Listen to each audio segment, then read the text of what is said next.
साथियों, welcome back. एक बार फिर आप सभी लोगों का स्वागत है मेरे YouTube चैनल पर।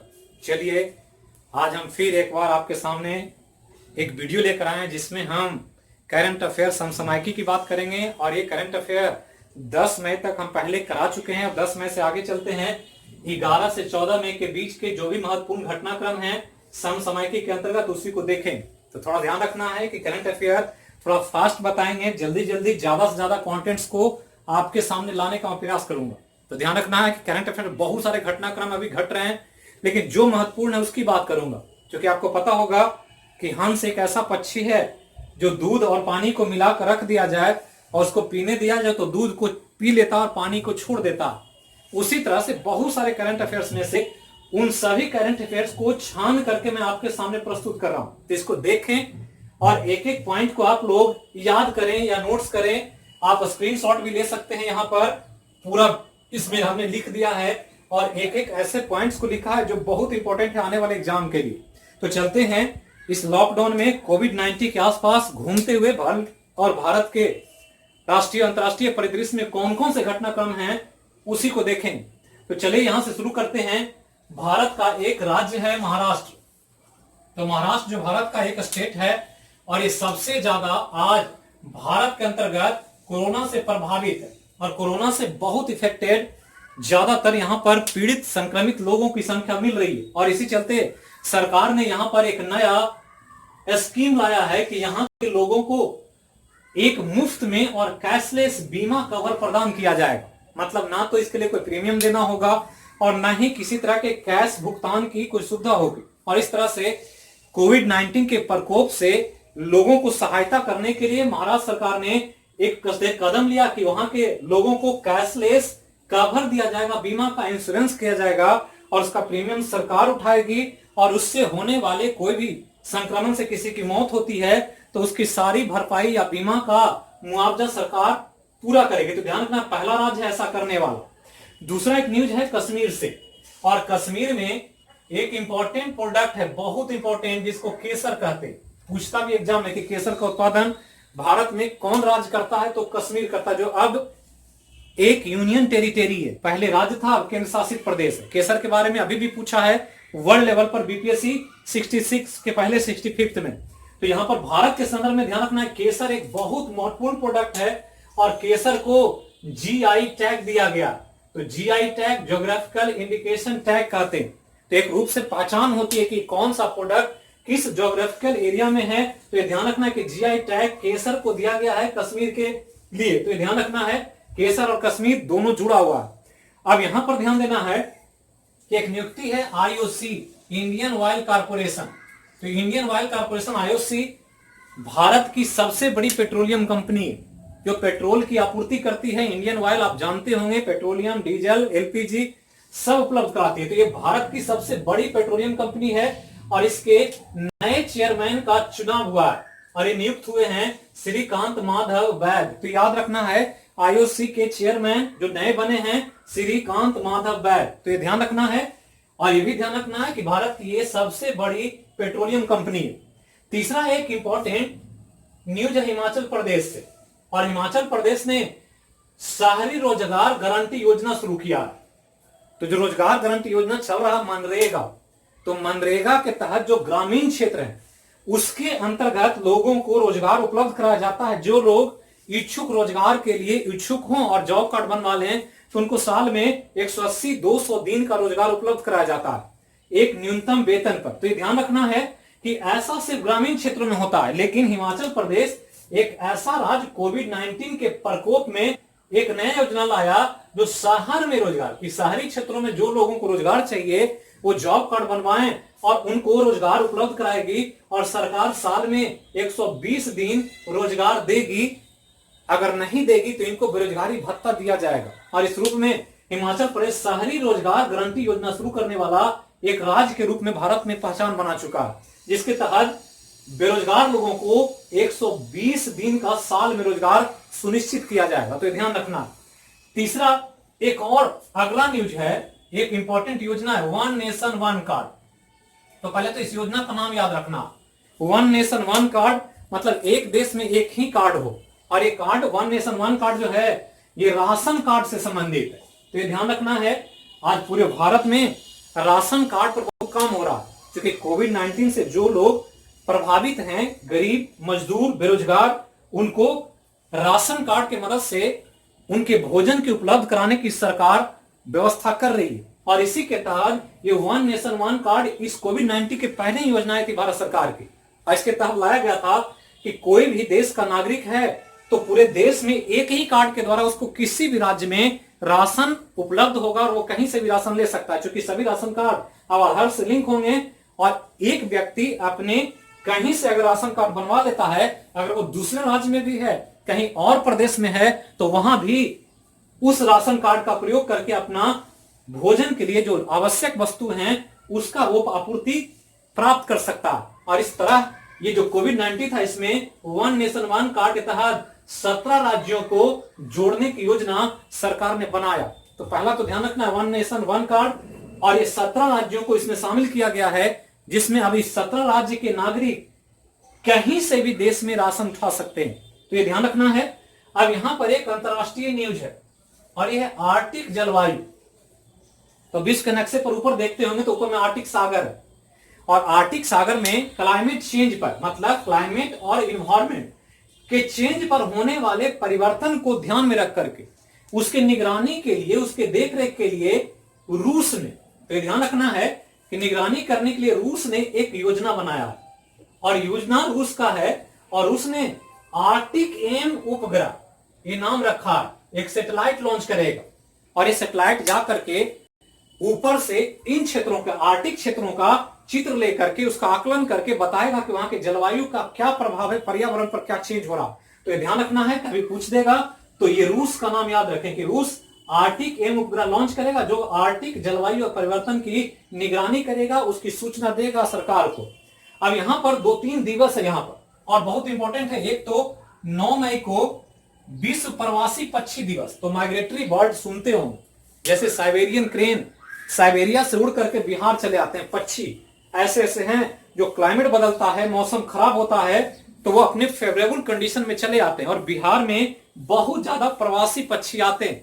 और विश्व स्तर पर ऐसे पक्षियों का प्रवास होता है, समय समय पर, ऋतु बदलने पर, मौसम बदलने पर एक जगह से दूसरी जगह जाते हैं, फिर मौसम जब ठीक होता है तो वापस अपने जगह पर पहुंच जाते हैं।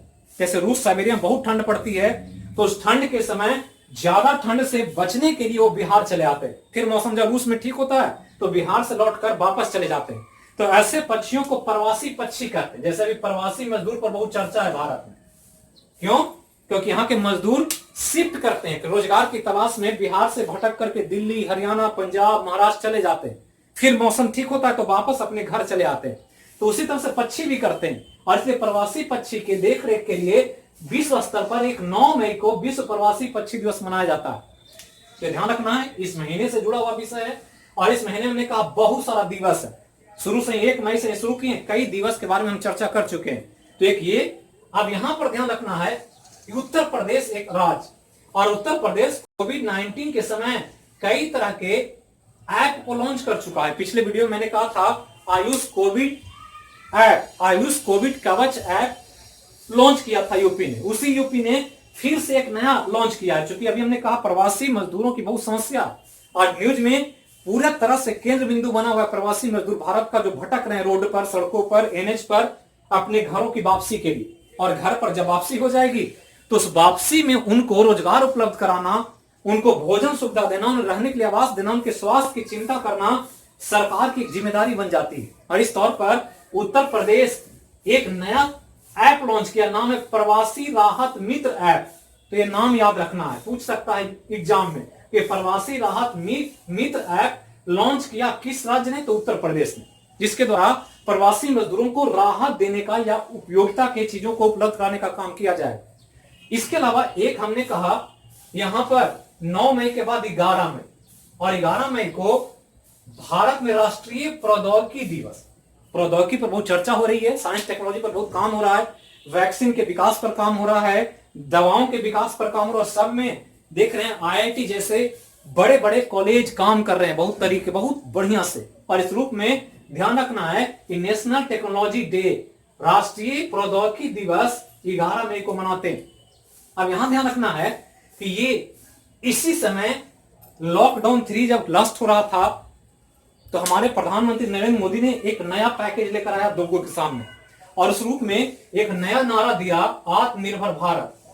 तो आत्मनिर्भर भारत के लिए एक मिशन की शुरुआत की गई और इसके तहत 20 लाख करोड़ रुपए का एक पैकेज की घोषणा किया भारत सरकार ने, जिसके कई डिपार्ट्स हैं, कई तरह के डिवीजन हैं और अलग अलग बांट करके हर क्षेत्रों को इस पैकेज से, इस कोविड-19 से जो प्रभाव पड़ा है इकोनॉमी पर, अर्थव्यवस्था पर, उसको ठीक से सुधार करके पटरी पर लाने का प्रयास कर रही है। और ये ध्यान रखना, ये 20 लाख करोड़ हमारे जीडीपी का, ये ध्यान रखना है, हमारा जो जीडीपी होता है ग्रॉस डोमेस्टिक प्रोडक्ट, हम लोग पढ़ते हैं इकोनॉमिक्स में, तो जीडीपी का ये 10% है, जो बहुत बड़ी राशि है।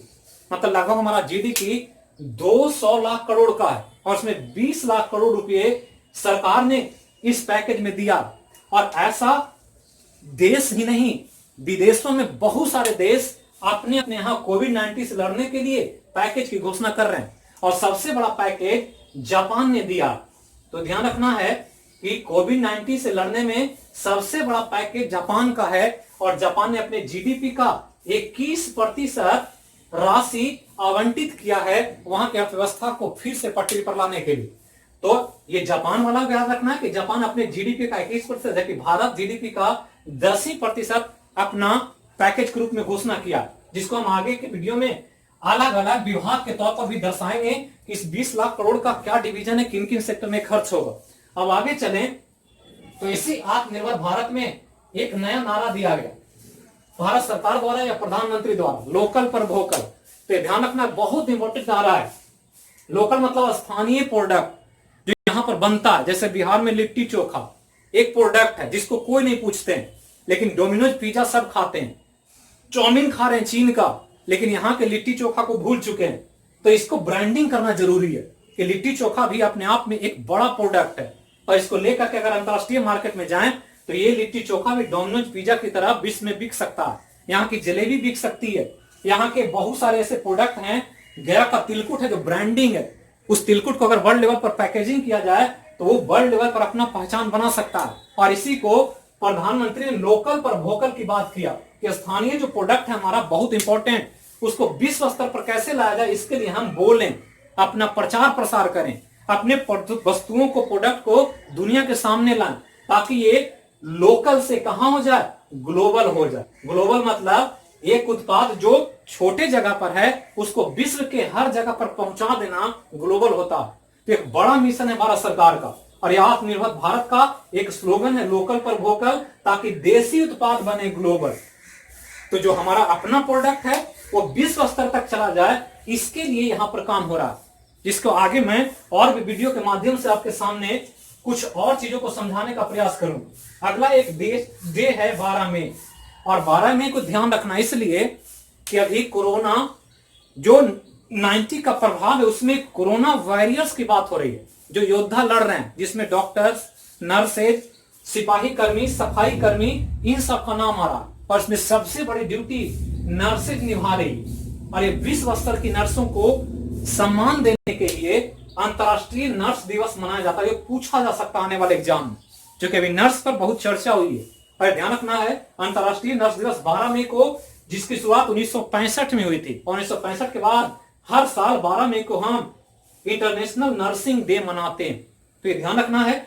अब चलें एक मध्य प्रदेश का एक और योजना जो कोविड-19 से ही इफेक्टेड है, जो कि हमने कहा है कि पूरा विश्व कोविड-19 से प्रभावित है और कोविड-19 को ध्यान में रखकर के योजनाएं बन रही है। और इस योजना की बात करें तो ध्यान रखना, ये योजना मध्य प्रदेश के नाम है FIR आपके द्वार। ऑनलाइन FIR करने का मतलब अगर किसी को दिक्कत है तो पुलिस में, थाने में जाने की जरूरत नहीं, आप घर से ही अपना FIR कर सकते। और FIR आपके द्वार योजना शुरू किया मध्य प्रदेश। तो FIR का फुल फॉर्म जानते होंगे आप लोग, सब लोग चलते कि चलते FIR कर देते हैं, लेकिन कभी पूछ दे कि FIR का पूरा नाम क्या होता है, तो FIR का नाम होता है फर्स्ट इंफॉर्मेशन रिपोर्ट। मतलब पहली बार कौन सा सूचना मिला उसी को FIR कहते हैं, जो दर्ज होता है थाने में, और उसके आधार पर केस आगे फॉलो होता है। तो FIR आपके द्वार योजना मध्य प्रदेश ने शुरू किया, ध्यान रखना। अब यहां एक और इंपॉर्टेंट न्यूज है भारत से संबंधित। रक्षा मंत्री नाम जानते होंगे राजनाथ सिंह को, और राजनाथ सिंह भारत के केंद्रीय रक्षा मंत्री हैं और उन्होंने देश को एक रास्ते को समर्पित किया। 80 किलोमीटर का एक सड़क है, एक बहुत इंपॉर्टेंट सड़क, और ये सड़क नया बनाया गया, देश को समर्पित किया। इसमें उत्तराखंड से शुरू होता है और ये लीपू लेख दर्रा, ये ध्यान रखना है, याद रखना है, पूछेगा ये आने वाले एग्जाम में। लीपू लेख दर्रा पूछा जा सकता है, जो हिमालय के उत्तराखंड के क्षेत्र में, और लीपू लेख दर्रे से चीन के तिब्बत के क्षेत्र में जो मानसरोवर, वहां तक जाने के लिए एक नया नवीन मार्ग भारत ने बनाया। तो ये ध्यान रखना है, मानसरोवर यात्रा बहुत फेमस है भारत के लिए, वर्ल्ड लेवल के लिए। और मानसरोवर के लिए एक नया छोटा मार्ग बना दिया गया, जो सामरिक दृष्टिकोण से भी बहुत महत्वपूर्ण है। सैनिक युद्धों में ये मार्ग बहुत ही निर्णायक भूमिका निभाएगा। चीन और भारत के संदर्भ में, पाकिस्तान के संदर्भ में ये एक बहुत इंपॉर्टेंट सड़क मार्ग है, जिसको भारत सरकार ने देश को समर्पित किया। तो ये ध्यान रखना है। इसके अलावा एक न्यूज है सुंदरबन से। तो सुंदरबन का डेल्टा पढ़ते हैं हम लोग ज्योग्राफी में, गंगा ब्रह्मपुत्रा के डेल्टा को सुंदरबन का डेल्टा कहते हैं, और वहीं पर जो वन है डेल्टा पर, वो सुंदरबन तो बंगाल के क्षेत्र में है।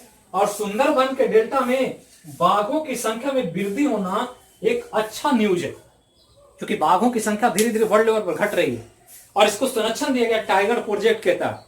तो टाइगर प्रोजेक्ट में बाघों की संख्या बढ़ाने के लिए किया गया काम, और जो बाघों की संख्या बढ़ करके 86-96 हो गई, जो कुछ समय पहले 88 था। तो 8 बाघ की संख्या बढ़ना भारत सरकार की योजना को सफल बनाने का एक स्वरूप या प्रमाण देता। तो इसको ध्यान रखना है। अब यहां ध्यान देना है कि इजराइल के लिए एक न्यूज है इजराइल से। यहां पर ध्यान देना है कि 159वीं वर्षगांठ मनाई गई रविन्द्रनाथ टैगोर की 7 मई को। तो 7 मई 1861 में जन्म हुआ था इनकी, रविन्द्रनाथ टैगोर की, और तब से 159 वर्ष हो गए। और 159वीं वर्षगांठ पर इजराइल, नाम जानते हैं, इजराइल बहुत इंपॉर्टेंट देश है, और इजराइल ने अपना एक सड़क है तेल अवीव सड़क, और तेल अवीव सड़क का नाम बदल दिया और रविन्द्रनाथ टैगोर के नाम पर नाम रख दिया टैगोर स्ट्रीट। तो कभी कभी पूछ देगा कि किस देश ने अपने एक सड़क का मार्ग का नाम रविन्द्रनाथ टैगोर के नाम पर टैगोर स्ट्रीट कर दिया, तो इजराइल का नाम याद रखें। रविन्द्रनाथ टैगोर जानते होंगे, नोबेल पुरस्कार विजेता है, गीतांजलि लिखा इन्होंने। इसके अलावा ध्यान रखना है कि इनको द्वारा ही लिखी गई जन गण मन हम राष्ट्रगान के रूप में गाते हैं। तो ये बहुत बड़े व्यक्तित्व हैं, इनके लिए इजराइल ने टैगोर स्ट्रीट अपने सड़क का नाम रखा। तो ये ध्यान रखना है। अब चलते इधर, तो कर्नाटक भी कोविड-19 से संबंधित एक ऐप लॉन्च किया, एक योजना के तौर पर नाम रखा है प्राण वायु कार्यक्रम। तो इसको ध्यान रखना है, प्राण वायु कार्यक्रम को। तो प्राण वायु कार्यक्रम शुरू करने वाला एक राज्य है कर्नाटक, जिसमें स्वास्थ्य से संबंधित जो भी रेस्पिरेटरी बीमारियां, जो भी श्वसन संबंधित बीमारियां, उससे जागरूकता फैलाने के लिए कि कैसे स्वास्थ्य की बीमारियां होती है, इससे कैसे बचा जाए, हमको क्या प्रिकॉशन लेना चाहिए, इसके लिए सरकार ने ये प्राण वायु कार्यक्रम शुरू किया। और ये राज्य का नाम याद रखना है, कर्नाटक को प्राण वायु कार्यक्रम के रूप में। एक याद रखना है बेंगलुरु हवाई अड्डे। तो बेंगलुरु, जो बेंगलोर का नाम है, नाम चेंज हो गया है, और बेंगलुरु हवाई अड्डे को भारत तथा मध्य एशिया, सेंट्रल एशिया और पूरे भारत का सबसे अच्छा हवाई अड्डा चुना गया। तो ये ध्यान रखना है, ये पूछा जा सकता है कि भारत के किस हवाई अड्डे को सर्वश्रेष्ठ हवाई अड्डे के रूप में घोषित किया गया है। तो ध्यान रखना है बेंगलुरु को, तो क्षेत्रीय सबसे सर्वश्रेष्ठ हवाई अड्डा। इसके अलावा कुछ खेल से संबंधित न्यूज है, क्योंकि खेल तो अभी हो नहीं रहा है कोविड-19 के प्रभाव से, नेशनल या इंटरनेशनल गेम बहुत कम हो रहा है, लेकिन जो भी खेल से संबंधित न्यूज है उसको ध्यान रखना। तो आईसीसी इंटरनेशनल क्रिकेट काउंसिल, जो क्रिकेट की सबसे बड़ी संस्था है और वर्ल्ड लेवल पर जितने भी क्रिकेट के आयोजन होते हैं वो इसी के देख रेख में होता है, जिसका हेडक्वार्टर ध्यान रखना है कि आईसीसी का हेडक्वार्टर यूएई में, दुबई में है। तो ये ध्यान रखना है, पूछ देगा कभी कभी कि आईसीसी का हेडक्वार्टर कहां है, तो यूएई दुबई में। और ध्यान रखना है कि आईसीसी ने टेस्ट क्रिकेट रैंकिंग जारी किया है कि टेस्ट खेलने वाले देशों का अगर रैंकिंग दें तो भारत को इसमें 3rd पोजीशन दिया गया, 3रा स्थान। तो 3रा स्थान पर भारत है, ये भारत खिसक करके नीचे आ गया। पहला स्थान पर ऑस्ट्रेलिया है, दूसरा स्थान पर न्यूजीलैंड, और 3रा स्थान पर भारत का नंबर। तो ध्यान रखना है। जबकि बल्लेबाजी के रूप में देखें तो बल्लेबाजी के रूप में आपको याद रखना है कि सर्वश्रेष्ठ बल्लेबाज जो ऑस्ट्रेलिया के स्टीवन स्मिथ को चुना गया, जबकि भारत के Virat Kohli ICC test cricket ranking के बल्लेबाज नंबर सेकंड पर विराजमान है। तो विराट कोहली दूसरे नंबर पर, स्टीवन स्मिथ पहले नंबर पर, देश के रूप में भारत तीसरा स्थान पर, देश के रूप में ऑस्ट्रेलिया पहला स्थान पर और न्यूजीलैंड दूसरा स्थान पर। तो आईसीसी क्रिकेट से संबंधित हेडक्वार्टर याद रखना है, बार बार एग्जाम में पूछता है। अब यहां बाडा, तो बाडा का तो पहले फुल फॉर्म याद रखना। तो बाडा होता है वर्ल्ड एंटी डोपिंग एजेंसी। तो बाडा एक इंपॉर्टेंट ऑर्गेनाइजेशन खेल से संबंधित, और इसका काम है डोप को रोकना। डोप मतलब जो खिलाड़ी दवा ले लेते हैं, कुछ केमिकल्स ले लेते हैं, कुछ हार्मोन ले लेते हैं और अपने खेल को सुधारने के लिए केमिकल्स का प्रयोग करते हैं। तो बाडा वही संस्था है जो ऐसे खिलाड़ियों की पहचान करता है कि किसने खेल के दौरान कुछ स्टेरॉइड या कुछ केमिकल तो यूज नहीं किया। और इस रूप में ये एक इंपॉर्टेंट संगठन है देश विदेशी अंतरराष्ट्रीय स्तर पर। तो विश्व एंटी डोपिंग एजेंसी बाडा ने भारतीय खिलाड़ी डिस्कस थ्रो, तो डिस्कस होता है जिसको थ्रो करके फेंका जाता है, और डिस्कस खिलाड़ी है संदीप कुमारी, और संदीप कुमारी को डोप टेस्ट में फेल पाया गया। और डोप टेस्ट में जब पकड़ा गई तो इनको 4 साल का प्रतिबंध लगा दिया गया। मतलब ये 4 साल तक खेल नहीं पाएंगे। और याद रखना है, पूछेगा ही कि वर्तमान में भारत के किस खिलाड़ी को डोप टेस्ट के कारण प्रतिबंधित किया गया, तो संदीप कुमारी को। और ये किस खेल से, तो डिस्कस थ्रो से। अब यहां ध्यान रखना है कि राष्ट्रमंडल युवा खेल, तो कॉमनवेल्थ यूथ गेम्स, तो ये ध्यान रखना है कॉमनवेल्थ बहुत इंपॉर्टेंट गेम होता है।